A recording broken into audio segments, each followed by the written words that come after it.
आज हम बात करने वाले हैं 5 things that truly matters in your life book के बारे में। अक्सर हम अपनी जिंदगी में सबसे ज्यादा ध्यान इस बात पर देते हैं कि लोग हमारे बारे में क्या सोचते हैं, हमें कितना रिस्पेक्ट मिलता है, कौन हमें अप्रिशिएट करता है और कौन इग्नोर करता है। हम दोस्ती, रिश्ते, फैमिली बॉन्ड्स, प्यार, अप्रूवल, इन सब के पीछे भागते रहते हैं। लेकिन इस पूरी दौड़ में हम एक बहुत ही ज़रूरी रिलेशनशिप को ऑलमोस्ट भूल जाते हैं, और वो है खुद के साथ हमारा रिश्ता। सच ये है कि दुनिया का कोई भी इंसान आपके साथ उतना समय नहीं बिताने वाला जितना आप खुद के साथ बिताते हैं। आप खुद से भाग नहीं सकते। आपका माइंड हर जगह आपके साथ होता है, खुशी में भी, दुख में भी, अकेलेपन में भी और भीड़ में भी। सोचिए, जब आप अकेले कमरे में बैठे होते हैं और कोई मोबाइल, टीवी या म्यूजिक नहीं होता, तब आपके थॉट्स कैसे होते हैं? क्या आपको बेचैनी होती है? क्या आप तुरंत कोई डिस्ट्रैक्शन ढूंढते हैं, या आप शांति से अपने साथ बैठ पाते हैं? बहुत से लोग अकेलेपन से नहीं बल्कि खुद से डरते हैं, क्योंकि जैसे ही बाहरी आवाजें बंद होती हैं, अंदर की आवाज बहुत तेज हो जाती है। वही इनर वॉइस जो बार बार कहती है, तुम काफी अच्छे नहीं हो, तुमसे कुछ नहीं होगा, बाकी लोग तुमसे बेहतर हैं। यही सेल्फ टॉक धीरे धीरे हमारी कॉन्फिडेंस को खा जाता है। अगर आपका इंटरनल डायलॉग हमेशा नेगेटिव है, तो बाहर से कितनी भी तारीफ मिल जाए, वो अंदर तक नहीं पहुंचती। कोई आपको कहे कि आप टैलेंटेड हो, स्मार्ट हो, कैपेबल हो, लेकिन अगर अंदर से आवाज आ रही है कि ये सब झूठ है, तो वो प्रेज टिकता नहीं है। ये ऐसा ही है जैसे टूटे हुए ग्लास में पानी भरने की कोशिश करना। बाहर से सब सही दिखता है, लेकिन अंदर से खालीपन बना रहता है। हम बचपन से ही खुद के सबसे बड़े क्रिटिक बनना सीख जाते हैं। गलती हुई नहीं कि हमने खुद को जज करना शुरू कर दिया। एग्जाम में कम मार्क्स आए, मैं बेकार हूं। किसी से बात करते समय अटक गए, मुझ में कॉन्फिडेंस नहीं है। सोशल मीडिया पर दूसरों की सक्सेस देखी, मेरी लाइफ तो स्टक है। धीरे धीरे ये आदत बन जाती है। हम खुद से वैसे बात करने लगते हैं जैसे किसी दुश्मन से बात करते हो। सोचिए, अगर आपका कोई दोस्त गलती करे, तो क्या आप उससे वही हार्श वर्ड्स बोलेंगे जो आप खुद से बोलते हैं? शायद नहीं, लेकिन खुद के लिए हम एम्पैथी भूल जाते हैं। खुद के साथ हेल्थी रिलेशनशिप का मतलब ये नहीं है कि आप अपनी गलतियों को इग्नोर करने लगें या खुद को परफेक्ट मानने लगें। इसका मतलब है खुद को समझना, एक्सेप्ट करना और सपोर्ट करना, जैसे एक अच्छा दोस्त करता है। एक अच्छा दोस्त आपको सच भी बताता है, लेकिन रिस्पेक्ट के साथ। वो आपको गिरने पर लात नहीं मारता, बल्कि उठने में मदद करता है। यही अप्रोच हमें खुद के साथ भी रखनी होती है। बहुत से लोग बिजी रहने को प्रोडक्टिविटी समझ लेते हैं। दिन भर फोन स्क्रॉल करना, मैसेजेस चेक करना, वीडियोस देखना, ये सब अक्सर एक एस्केप होता है। हम खुद के साथ बैठने से बचते हैं, क्योंकि अंदर कुछ अनरिजॉल्व्ड फीलिंग्स होती हैं, फियर, रिग्रेट, गिल्ट, कंफ्यूजन। लेकिन जब तक आप खुद से फेस नहीं करेंगे, वो फीलिंग्स कहीं जाने वाली नहीं है। साइलेंस डरावना लगता है, लेकिन वही साइलेंस हीलिंग भी लाता है। जब आप धीरे धीरे खुद के साथ टाइम बिताना सीखते हैं, तब आपको अपने पैटर्न्स समझ में आने लगते हैं। आपको पता चलता है कि आप किन सिचुएशंस में खुद को छोटा समझने लगते हैं, किन लोगों के सामने आपकी एनर्जी लो हो जाती है और किन चीज़ों से आपको असली खुशी मिलती है। यह सेल्फ अवेयरनेस किसी भी एक्सटर्नल एडवाइस से ज़्यादा पावरफुल होती है। खुद का बेस्ट फ्रेंड बनने का मतलब ये भी है कि आप अपनी बाउंड्रीज का रिस्पेक्ट करें। कई बार हम सिर्फ इसलिए हाँ बोल देते हैं क्योंकि हमें डर लगता है कि लोग क्या सोचेंगे, लेकिन अंदर से हम एग्जॉस्टेड हो जाते हैं। जब आप खुद की वैल्यू समझने लगते हैं, तो आप यह भी सीखते हैं कि हर जगह अवेलेबल रहना जरूरी नहीं है। रेस्ट लेना सेल्फिश नहीं है। अकेले टाइम बिताना बोरिंग नहीं है। ये रिचार्ज होने का तरीका है। हम सब इम्परफेक्ट हैं, हम सब मिस्टेक्स करते हैं, लेकिन प्रॉब्लम मिस्टेक्स नहीं है। प्रॉब्लम यह है कि हम उन मिस्टेक्स को अपनी आइडेंटिटी बना लेते हैं। मैं फेल हो गया से मैं फेलियर हूं तक का सफर बहुत छोटा होता है।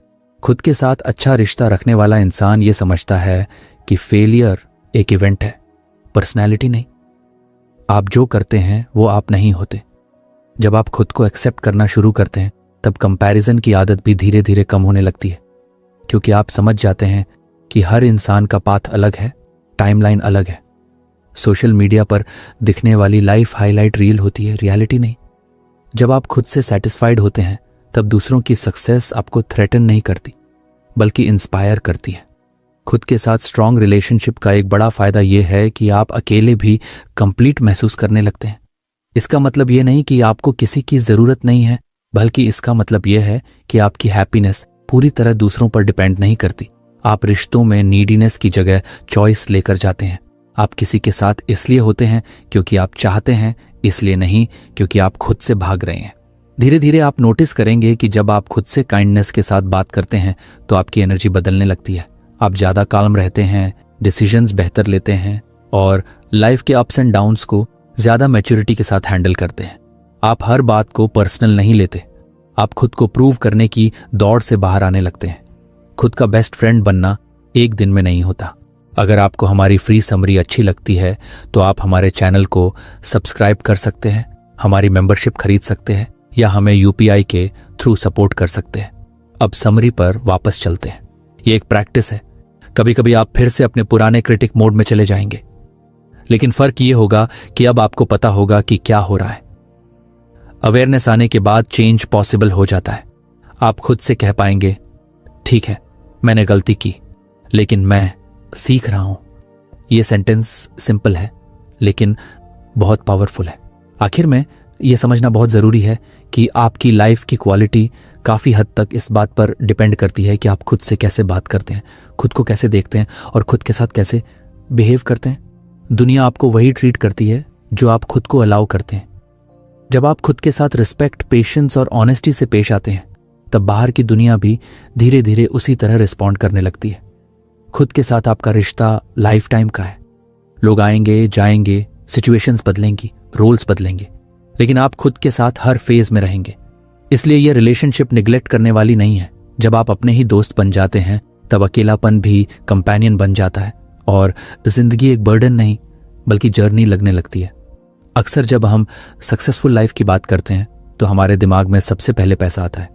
ज्यादा इनकम, बड़ा घर, एक्सपेंसिव गैजेट्स, लग्जरी ट्रैवल।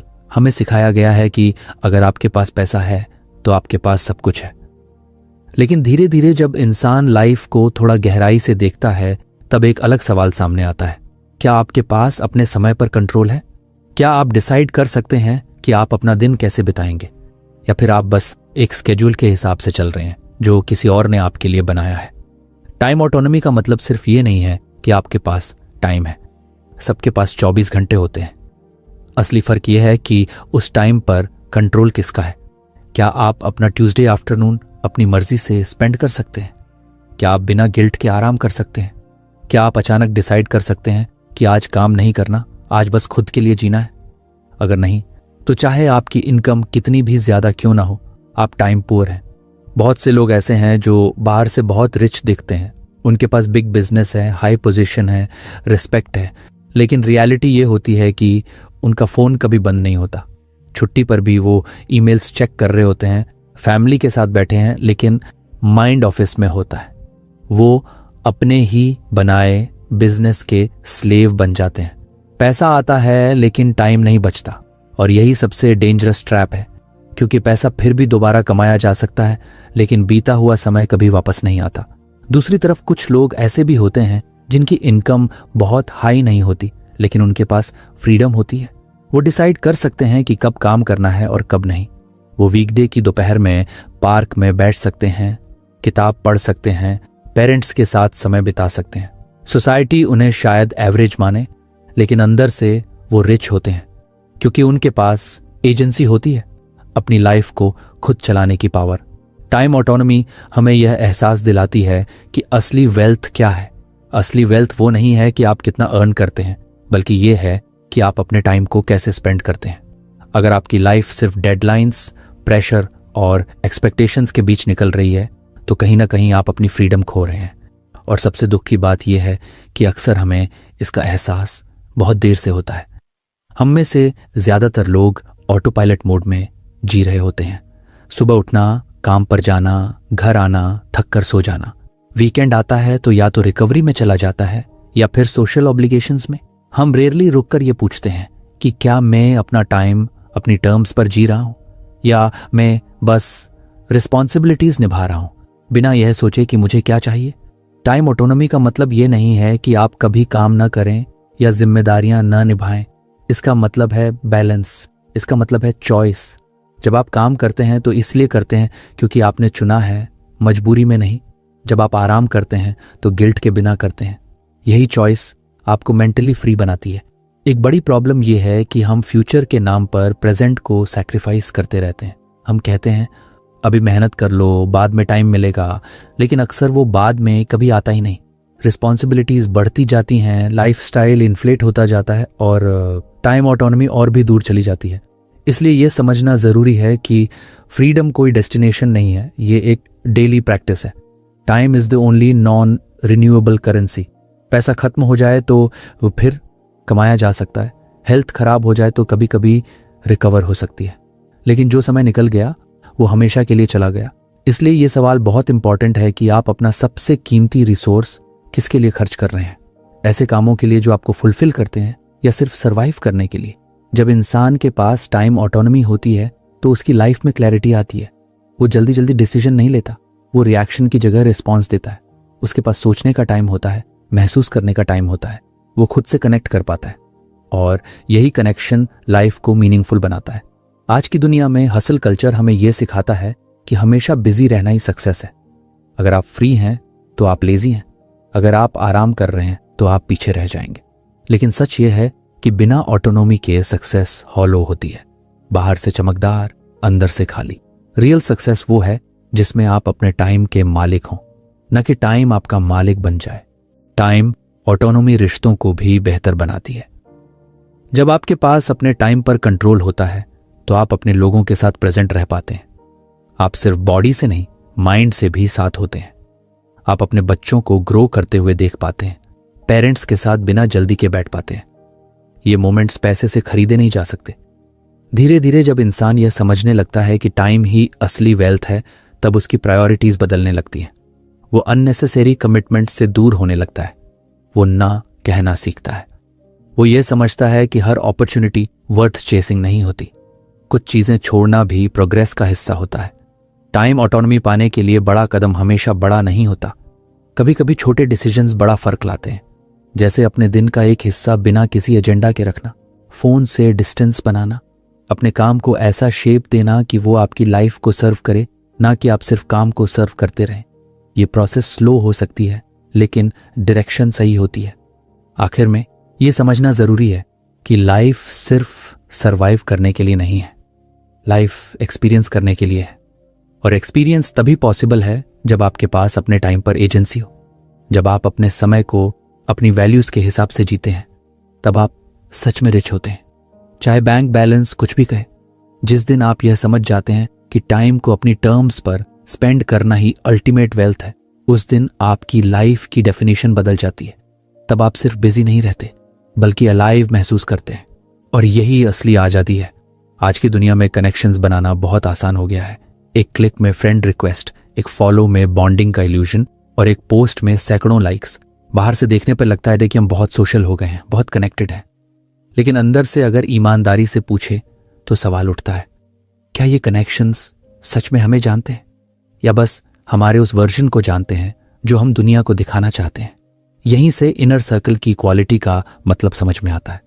बहुत से लोग इस भ्रम में जीते हैं कि ज्यादा लोग जानेंगे तो लाइफ बेहतर होगी, लेकिन सच्चाई यह है कि क्वांटिटी कभी भी क्वालिटी की जगह नहीं ले सकती। 300 लोग जो सिर्फ आपकी पब्लिक पर्सोना जानते हैं, आपकी अचीवमेंट्स, आपकी मुस्कान, आपकी कॉन्फिडेंट बातें, उनसे ज्यादा वैल्यूबल होते हैं वो 3 लोग जो आपकी खामोशी भी समझते हैं, जिन्हें आपकी फेक स्माइल और रियल पेन का फर्क पता होता है। पब्लिक पर्सोना वो मास्क है जो हम रोज पहनते हैं। ऑफिस में एक रोल, सोसाइटी में एक इमेज, सोशल मीडिया पर एक हाईलाइट रील। हम सब ये करते हैं क्योंकि हमें एक्सेप्टेंस चाहिए, लेकिन हर मास्क भारी होता है। दिन के अंत में जब आप उसे उतारना चाहते हैं, तब अगर कोई ऐसा इंसान ना हो जिसके सामने आप अनमास्क रह सकें, तो थकान सिर्फ शरीर की नहीं, आत्मा की भी होती है। इनर सर्कल वो लोग होते हैं जिनके सामने आपको स्ट्रांग बनने की जरूरत नहीं पड़ती। आप कह सकते हैं मैं ठीक नहीं हूं, बिना यह डर महसूस किए कि आपको जज किया जाएगा। वल्नरेबिलिटी यहां वीकनेस नहीं होती, बल्कि ट्रस्ट की निशानी होती है। अपने डर, इनसिक्योरिटी, कंफ्यूजन और फेलियर्स किसी के सामने रखना बहुत करेज मांगता है। और जब कोई इंसान आपको आपके शैडोज के साथ एक्सेप्ट करता है, तब रिलेशनशिप रियल बनता है। अक्सर लोग सिर्फ आपके लाइट वाले हिस्से से प्यार करते हैं, आपकी सक्सेस, आपकी पॉजिटिविटी, आपकी यूजफुलनेस से। लेकिन जैसे ही आप स्ट्रगल में आते हैं, जैसे ही आपके पास देने के लिए कुछ नहीं बचता, वैसे ही वो लोग धीरे धीरे गायब होने लगते हैं।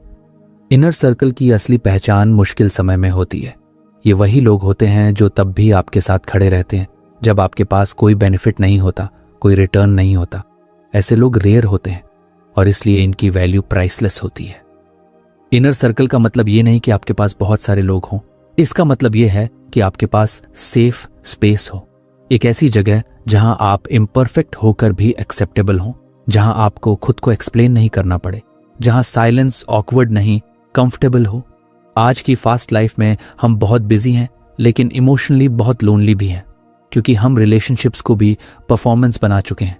हमेशा इंटरेस्टिंग दिखना, फनी रहना, स्ट्रांग दिखना। लेकिन इंसान मशीन नहीं है, उसे ब्रेक डाउन्स होते हैं, डाउट्स होते हैं, लो डेज होते हैं। इनर सर्कल वो लोग होते हैं जो आपको याद दिलाते हैं कि आप इंसान हैं और ये परफेक्टली ओके है। वल्नरेबिलिटी से लोग डरते हैं क्योंकि उन्हें लगता है कि अगर उन्होंने अपना सच दिखा दिया तो लोग छोड़ देंगे। लेकिन सच्चाई ये है कि जो लोग वल्नरेबिलिटी देखकर छोड़ देते हैं वो कभी आपके थे ही नहीं। इनर सर्कल वो लोग होते हैं जिनके सामने आप रो सकते हैं बिना ये सोचे कि आपकी इमेज खराब हो जाएगी, जिनके सामने आप एडमिट कर सकते हैं कि आपको मदद चाहिए। सपोर्ट सिर्फ वर्ड से नहीं आता। कभी कभी कोई सॉल्यूशन नहीं होता, बस प्रेजेंस होती है। कोई आपके साथ बैठा है बिना एडवाइस दिए, बिना जज किए। यही रियल सपोर्ट है। इनर सर्कल के लोग आपकी प्रॉब्लम्स को फिक्स करने नहीं आते, वो आपको अकेला न महसूस कराने आते हैं। एक और सच्चाई ये है कि इनर सर्कल ऑटोमेटिकली नहीं बनता। इसके लिए आपको भी ऑनेस्ट होना पड़ता है, आपको भी मास्क उतारना पड़ता है। जब आप खुद ओपन नहीं होते तो सामने वाला भी ओपन नहीं होता। ट्रस्ट धीरे धीरे बनता है शेयर्ड एक्सपीरियंसेस से, शेयर्ड स्ट्रगल्स से। ये एक इन्वेस्टमेंट है, टाइम, एनर्जी और ऑनेस्टी का। इनर सर्कल का एक और बड़ा रोल ये है कि ये लोग आपको ग्राउंड पर रखते हैं। जब आप बहुत ज्यादा हाई में उड़ने लगते हैं तब भी ये आपको सच दिखाते हैं, और जब आप खुद को वर्थलेस समझने लगते हैं तब ये आपको आपकी वैल्यू याद दिलाते हैं।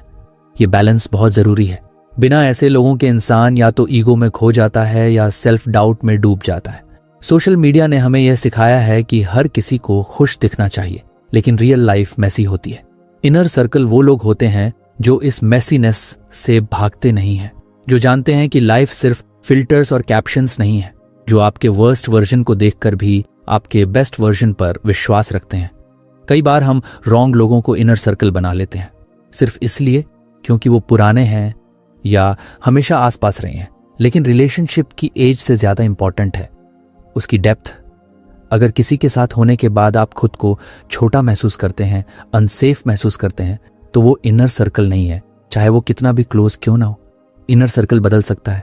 लाइफ के अलग फेजेस में अलग लोग इंपॉर्टेंट हो जाते हैं और ये ठीक है। इसका मतलब ये नहीं कि आप अनलॉयल हैं, इसका मतलब ये है कि आप ग्रो कर रहे हैं। हर किसी को हर फेज में साथ चलना जरूरी नहीं होता। आखिर में ये समझना बहुत जरूरी है कि आपकी लाइफ की इमोशनल क्वालिटी काफी हद तक इस बात पर डिपेंड करती है कि आप किन लोगों के साथ अपने सबसे सच्चे मोमेंट्स शेयर करते हैं। इनर सर्कल छोटा हो सकता है, लेकिन अगर वो रियल है तो वही आपकी सबसे बड़ी ताकत बन जाता है। 3 लोग जो आपको पूरी तरह जानते हैं, आपके मास्क्स नहीं, आपकी रियलिटी जानते हैं, वो 300 सुपरफिशियल कनेक्शन से कहीं ज्यादा पावरफुल होते हैं। क्योंकि जब दुनिया आपके सामने दरवाजे बंद कर दे तब यही लोग आपके लिए खिड़की बनते हैं, और यही रिलेशनशिप्स लाइफ को सच में वर्थ लिविंग बनाते हैं। अक्सर जब हम हेल्थ की बात करते हैं तो हमारा मतलब सिर्फ इतना होता है कि कोई बीमारी नहीं है, रिपोर्ट नॉर्मल है, डॉक्टर ने कुछ खास नहीं कहा, तो हम मान लेते हैं कि हम हेल्थी हैं। लेकिन असली सवाल यह नहीं है कि आप बीमार हैं या नहीं। असली सवाल यह है कि आप जिंदा कितनी एनर्जी के साथ हैं। सुबह उठते समय आपके अंदर एंथुजियाज्म है या भारीपन? दिन के बीच में फोकस रहता है या हर वक्त थकान? यही वाइटैलिटी है, जिंदगी को महसूस करने की ताकत। वाइटैलिटी का मतलब है बॉडी में जान होना, सिर्फ सरवाइव करना नहीं बल्कि फुली लिव करना। बहुत से लोग टेक्निकली हेल्थी होते हैं लेकिन प्रैक्टिकली एग्जॉस्टेड। बाहर से सब ठीक लगता है लेकिन अंदर से वो ड्रेन्ड रहते हैं। उनका शरीर उनका साथ नहीं देता। थोड़ा सा काम किया और थक गए, थोड़ा सा चला और सांस फूल गई, थोड़ा सा स्ट्रेस आया और एनर्जी जीरो। ऐसी लाइफ में अचीवमेंट्स भी बोझ लगने लगती हैं। हेल्थ को सिर्फ डिजीज फ्री कंडीशन मानना बहुत लिमिटेड सोच है। असली हेल्थ वो है जिसमें आपका शरीर आपको सपोर्ट करे, ना कि आपको रोक दे। अगर आप किसी पहाड़ पर चढ़ना चाहते हैं और आपका शरीर अलाउ नहीं करता, अगर आप अपने बच्चों के साथ खेलना चाहते हैं और आपकी एनर्जी जवाब दे जाती है, अगर आप किसी पैशन प्रोजेक्ट पर काम करना चाहते हैं लेकिन फोकस ही नहीं बन पाता, तो भले ही आपकी रिपोर्ट्स परफेक्ट हों, विटैलिटी मिसिंग है। बॉडी सिर्फ मसल्स और बोन्स का स्ट्रक्चर नहीं है, ये आपकी लाइफ एक्सपीरियंस का व्हीकल है। इसी शरीर के थ्रू आप हंसते हैं, दौड़ते हैं, काम करते हैं, प्यार करते हैं, सपने देखते हैं। अगर ये व्हीकल ठीक से काम नहीं कर रहा तो लाइफ की जर्नी अपने आप स्लो और पेनफुल हो जाती है। और अगर यह पूरी तरह ब्रेक डाउन हो जाए तो राइड वहीं खत्म हो जाती है। इससे ज्यादा ब्लंट ट्रूथ और क्या हो सकता है। अक्सर लोग कहते हैं अभी एज ही क्या है, या अभी तो हसल का टाइम है, हेल्थ बाद में देखेंगे। लेकिन बॉडी इंटरेस्ट नहीं समझती। आप उसे इग्नोर करेंगे तो वो सिग्नल भेजेगी, थकान, pain, low immunity, mood swings. अगर फिर भी नहीं सुना तो वार्निंग बढ़ेगी। विटैलिटी धीरे धीरे नहीं जाती, हम धीरे धीरे उसे खोते हैं। फंक्शनल हेल्थ का मतलब ये नहीं कि आप एथलीट बन जाएं या जिम में घंटों बिताएं। इसका मतलब है कि आपका शरीर डेली लाइफ के लिए कैपेबल हो। आप बिना स्ट्रगल के उठ बैठ सकें, सीढ़ियां चढ़ सकें, लंबे समय तक बैठकर फोकस कर सकें और दिन के अंत में कंप्लीटली टूटे हुए न महसूस करें। ये बेसिक लग सकता है, लेकिन आज की लाइफस्टाइल में यही सबसे बड़ी लग्जरी बन गई है। हम एनर्जी को बहुत कैजुअली लेते हैं। जब होती है तब उसकी वैल्यू नहीं समझते, जब नहीं होती तब हर चीज मुश्किल लगने लगती है। लो वाइटैलिटी का असर सिर्फ बॉडी पर नहीं, माइंड पर भी पड़ता है। जब शरीर थका होता है तो थॉट्स भी नेगेटिव हो जाते हैं, मोटिवेशन गिर जाता है, छोटी छोटी बातें भारी लगने लगती हैं। यही वजह है कि मेंटल क्लैरिटी और फिजिकल वाइटैलिटी डीपली कनेक्टेड है। वाइटैलिटी का एक बड़ा एस्पेक्ट है रिकवरी। आजकल लोग बिजी रहने को प्राउड मोमेंट मानते हैं। नींद सैक्रिफाइस करना डेडिकेशन समझा जाता है, लेकिन बॉडी को रेस्ट चाहिए। नींद कोई वीकनेस नहीं है, ये मेंटेनेंस मोड है। जिस तरह फोन को चार्ज किए बिना वो काम नहीं करता, वैसे ही शरीर बिना प्रॉपर स्लीप के सस्टेन नहीं कर सकता। लैक ऑफ स्लीप धीरे धीरे वाइटैलिटी को खा जाती है। फूड भी सिर्फ पेट भरने के लिए नहीं होता, ये फ्यूल है। लेकिन हम अक्सर लो क्वालिटी फ्यूल डालते हैं और उम्मीद करते हैं हाई परफॉर्मेंस की। Processed food, excess sugar, irregular eating, ये सब बॉडी को कंफ्यूज करते हैं। वाइटैलिटी तब आती है जब बॉडी को वो मिलता है जो उसे चाहिए, ना कि वो जो सिर्फ टेस्ट बड्स को खुश करे। बैलेंस यहाँ की है, परफेक्शन नहीं। मूवमेंट भी वाइटैलिटी का कोर हिस्सा है। बॉडी मूवमेंट के लिए बनी है, लेकिन आज की लाइफ ने हमें चेयर से बांध दिया है। लॉन्ग आवर्स बैठना, स्क्रीन्स में घूरते रहना, ये सब बॉडी को स्लोली स्टिफ और वीक बनाते हैं। आपको मैराथन रनर बनने की जरूरत नहीं है। रोज थोड़ा चलना, स्ट्रेच करना, हल्का एक्सरसाइज, बस बॉडी को याद दिलाने के लिए कि वो अलाइव है। विटैलिटी का मतलब यह भी है कि आप अपनी बॉडी के सिग्नल्स सुने, पेन को इग्नोर न करें, फटीग को वीकनेस न समझें। बॉडी बहुत ऑनेस्ट होती है, वो आपको बताती है कि क्या ठीक है और क्या नहीं, लेकिन हम अक्सर उसे दबा देते हैं, पेन किलर से, कैफीन से, डिस्ट्रैक्शन से। शॉर्ट टर्म में यह काम करता है, लॉन्ग टर्म में डैमेज करता है। जब वाइटैलिटी हाई होती है तब लाइफ अपने आप कलरफुल लगने लगती है। सुबह उठने का मन करता है, नए आइडियाज आते हैं, चैलेंजेस डराने की बजाय एक्साइट करते हैं। आप अपने गोल्स की तरफ एनर्जी के साथ बढ़ते हैं। लेकिन जब वाइटैलिटी लो होती है तब लाइफ सिर्फ रिस्पॉन्सिबिलिटीज की लिस्ट बन जाती है। एक और इंपॉर्टेंट बात यह है कि वाइटैलिटी सिर्फ फिजिकल नहीं होती, इमोशनल भी होती है। क्रॉनिक स्ट्रेस बॉडी को अंदर से खा जाता है। Constant worry, pressure, unresolved emotions, ये सब बॉडी में टेंशन बनाते हैं। इसलिए फंक्शनल हेल्थ का मतलब है इमोशनल हाइजीन भी। बाउंड्रीज बनाना, ओवरलोड से बचना और खुद को पॉज देने की परमिशन देना। बॉडी कोई डिस्पोजेबल चीज नहीं है जिसे आप बाद में बदल लें। ये वन टाइम डील है। यही एक व्हीकल है जिससे आपको पूरी लाइफ ड्राइव करनी है। और जैसे कोई समझदार इंसान अपनी कार की सर्विसिंग इग्नोर नहीं करता, वैसे ही बॉडी की केयर को भी पोस्टपोन नहीं करना चाहिए। ये इन्वेस्टमेंट है, एक्सपेंस नहीं।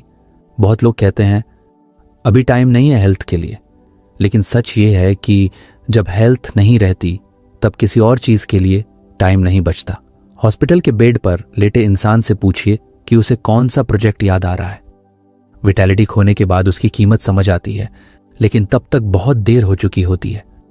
विटैलिटी का सबसे खूबसूरत हिस्सा यह है कि यह विजिबल होती है। आपकी आंखों में स्पार्कल, आपकी चाल में कॉन्फिडेंस, आपकी आवाज में क्लैरिटी। यह फेक नहीं की जा सकती, यह अंदर से आती है, और यह किसी वन डे हैक से नहीं आती, बल्कि डेली चॉइसेस से बनती है। आखिर में यह समझना जरूरी है कि लाइफ को एक्सपीरियंस करने के लिए बॉडी का साथ होना जरूरी है। ड्रीम्स, गोल्स, रिलेशनशिप्स, सब कुछ सेकेंडरी हो जाता है अगर बॉडी कोऑपरेट नहीं करती। विटैलिटी लग्जरी नहीं है, यह फाउंडेशन है। जिस दिन आप हेल्थ को सिर्फ डिजीज से दूर रहने की बजाय एनर्जी से भरपूर जीने के रूप में देखने लगते हैं, उस दिन आपकी प्रायोरिटीज अपने आप बदल जाती हैं। आपकी बॉडी आपको हर दिन एक मौका देती है चलने का, महसूस करने का, बनाने का, जीने का। ये राइड कितनी स्मूथ होगी, ये इस बात पर डिपेंड करता है कि आप अपने व्हीकल का ख्याल कैसे रखते हैं, क्योंकि अगर ये टूट गया तो जर्नी वहीं रुक जाती है और लाइफ दोबारा रिप्ले नहीं होती। जिंदगी कभी भी स्ट्रेट लाइन में नहीं चलती।